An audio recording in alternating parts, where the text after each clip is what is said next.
My wife doesn't want me to start a house project in my own house without discussing it with her, so now I am turning our lives upside down. My wife, Amy, and I have a spare room in our home. We've gone back and forth since we moved in 2 years ago about what we wanted to do with it, but we never took the initiative to actually implement any of these plans. We already have a sufficient number of guest rooms and an office, so the room just sits there, unutilized. I'm not that worried about it, but my wife brings it up now and then. These mentions are just of the unused room itself, not anything concrete she actually wants to use it for. I made a new friend, Ben, about 8 months ago, and it was very much one of those we connected from the first time we spoke to each other situations. I've actually never had that many close male friends, so this connection is especially important to me. The conversation flowed so easily, we had loads in common. I didn't think such a huge amount of genuine love and respect for a person could be developed in less than a year, but it's been very cool to experience that and get to know him. One of the things that we bonded over was a similar love for art and music. Ben is way more talented than I am when it comes to painting, but it's something we both enjoy. His birthday is coming up soon, and I thought on top of the $3,400 pair of Gucci shoes I was getting him, I could turn the spare room into something similar to an art studio for us both to use. I am also planning to give him a spare key to the house so he can use the room. I already ordered a few things for it and was getting ready to jump into painting the walls when my wife came in and demanded to know what I was doing.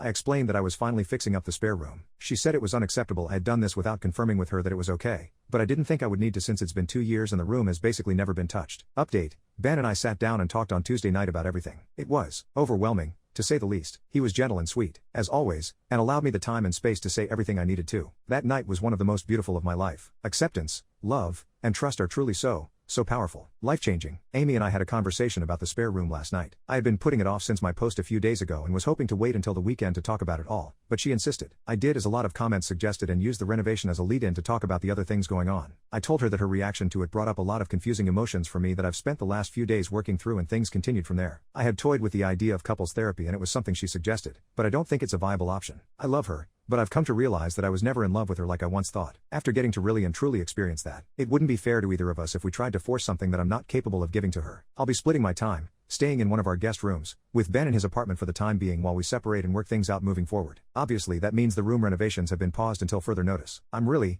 excited for the future. I don't know if I'm fully prepared to confront this yet. While I subconsciously knew my feelings for Ben were a lot different and more intense than anything I had ever felt before, it was hard to even admit that to myself a little while ago. That's why all of the sexuality questions in the last post felt off to me. It was forcing me to be vulnerable. They also made me angry, in a way, because literal strangers were pointing out things about me from a simple post/few comments that I struggled to see about myself. In an attempt to answer your question, if this isn't what in love feels like, I'm kind of scared to experience the real thing with how all-consuming this level of fulfillment already is.